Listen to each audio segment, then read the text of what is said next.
Baik, terima kasih atas waktunya. Kenalkan kami dari kelompok 1 dengan saya Nilum Putri Pasar Fitri dengan NIM 2201010042 dan teman saya. Perkenalkan, nama saya Putra Imas Jasa Fitri Dewi dengan NIM 220101063. Baik, di sini kami dengan judul laporan yaitu pengembangan sistem informasi digital pada DHLK dengan metode Kanban. Pada dalam tugas pertama, kami disuruh menentukan objek untuk studi kasusnya, memilih metode dari APSI dan tools yang akan digunakan. Dari problem ataupun studi kasus yang kami pilih yaitu DLHK dan permasalahannya yaitu pengelolaan data lingkungan hidup bersifat manual, yang dimana pengelolaan data yang diolah oleh DLHK itu masih bersifat manual, dan metode yang kami pilih yaitu metode Kanban, serta toolsnya yaitu Edromex.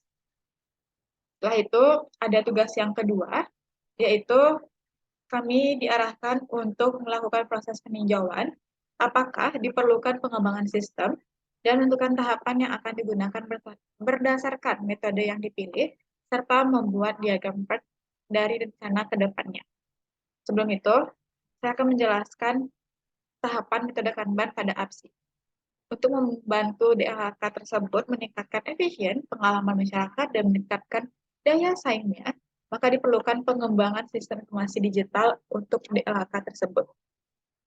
Yang pertama, tahapan Kanban yang bisa digunakan pada APSI yaitu Stories. Atau Story adalah tahap di mana daftar pekerja atau to-do list untuk proyek atau produk disusun dalam bentuk cerita atau cerita pengguna.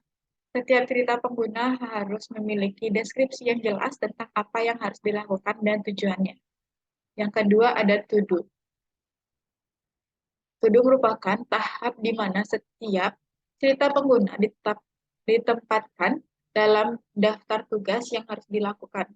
Pada tahap ini, pekerjaan-pekerjaan yang harus dilakukan diuraikan secara lebih detail dan dipecah menjadi tugas-tugas yang lebih kecil.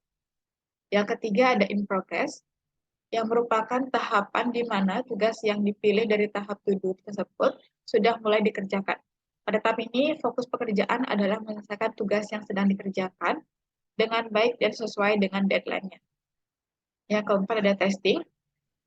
Testing merupakan tahap di mana produk atau layanan yang dibuat diuji untuk memastikan bahwa semuanya berfungsi dengan baik dan sesuai dengan spesifikasi.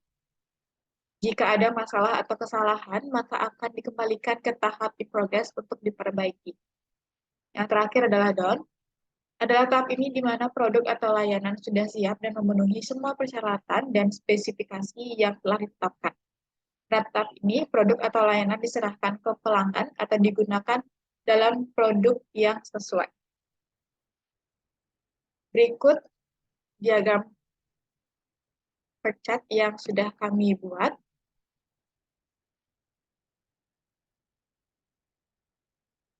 Yang dimulai pada start, kita mulai pada tanggal 5 bulan 3 2023. Story atau stories, kita mulai 3 hari, dari tanggal 10 sampai tanggal 13. To do, kita laksanakan 5 hari, dari tanggal 13 hingga tanggal 18 Maret 2023. Setelah itu in progress, kita mulainya itu 7 hari, dari tanggal 18 hingga tanggal 25 Maret 2023. Setelah itu ada testing, kita lakukan 3 hari, dan kita selesai pada tanggal 29 Maret 2023. Berikutnya akan dijelaskan oleh rekan saya.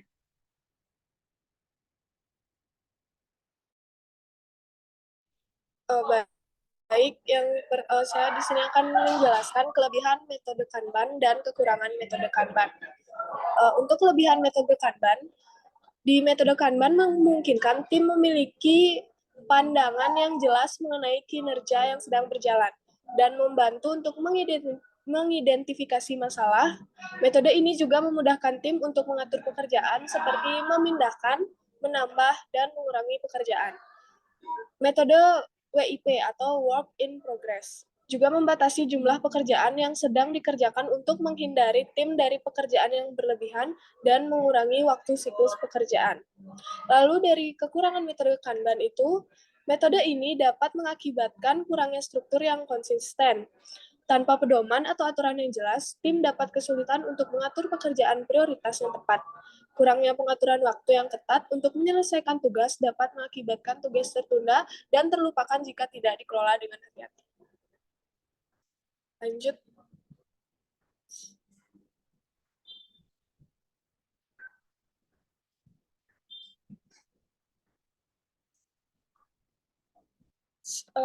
Selanjutnya, saya akan menjelaskan mengenai analisis sistem DLHK saat ini. Pada saat ini, pelaporan masih bersifat manual, sehingga masyarakat diharuskan datang ke DLHK untuk melapor, sehingga memerlukan waktu yang cukup lama dalam proses pelaporan dan sulit untuk mengetahui kemajuan dari proses pelaporan masyarakat. Lalu, analisis informasi DLHK, yang pertama ada informasi ketersediaan mobil pengangkutan, informasi pelaporan masyarakat, informasi jam pengangkutan, informasi lokasi pembuangan, dan informasi pengangkutan. Lalu ada analisis dokumen, yaitu dokumen pembayaran dan dokumen pelaporan masyarakat. Dan ada prosedur. Yang pertama ada menghubungi pihak DLHK, lalu mengisi dokumen pelaporan masyarakat, mengisi dokumen pembayaran dan lunasi administrasi. Lalu DLHK bergerak ke lokasi masyarakat untuk pengangkutan sesuai jam operasional, dan sampah yang diangkut dikirimkan ke tempat pembuangan. Kita lanjut ke BPMN yang sudah kita buat. Nah, jadi yang pertama itu dari user melakukan login, lalu customer mendaftar dan mengisi data, dan sistem akan memverifikasi data, lalu mengarah ke dashboard, dan menampilkan daftar member, lalu selanjutnya menampilkan menu pelaporan, dan lalu customer mengisi pelaporan, dan dari user menerima pelaporan. Nah, selanjutnya dari user setelah menerima pelaporan, user akan menampilkan pembayaran. User akan menampilkan jumlah pembayaran ke sistem.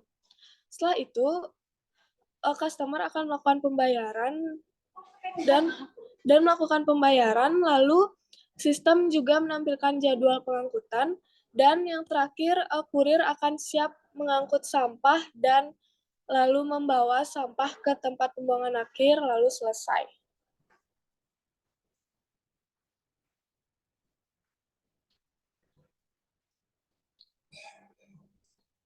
Udah.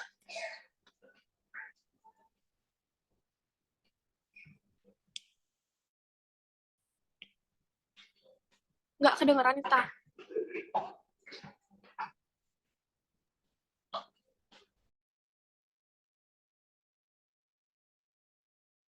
Sebelumnya, mohon maaf, kita akan menjelaskan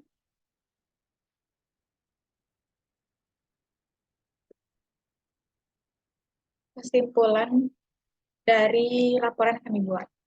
Berdasarkan laporan yang telah disusun, dapat disimpulkan bahwa penggunaan sistem informasi digital pada DLHK yang masih menggunakan transaksi manual ataupun pengelolaan data lingkungan hidup itu masih bersifat manual dan kesulitan dalam pengolahan data tersebut, serta kesulitan dalam pengambilan keputusan dapat terjadi karena keterbatasan teknologi informasi yang dimiliki dapat membantu dalam meningkatkan efisien dan efektivitas operasional. Selain itu, dalam pengembangan sistem informasi digital tersebut, konsep dasar dari metode Kanban adalah visualisasi aliran kerja yang dapat membantu mengidentifikasi masalah dan mengurangi waktu tunggu dalam proses produksi. Metode ini juga memungkinkan perusahaan untuk mengendalikan persediaan dan produksi lainnya yang lebih efektif. Entah itu persediaan mobil untuk mengangkut sampahnya nantinya atau yang lainnya. Dan dengan menggunakan metode Kanban ini, pengembangan sistem informasi digital pada DLHK akan lebih terstruktur dan terorganisir sehingga dapat meminimalkan risiko kesalahan dan juga memastikan bahwa sistem informasi yang dihasilkan berfungsi dengan baik dan sesuai dengan kebutuhan bisnis. Baik, sekian dari kelompok 1. Terima kasih.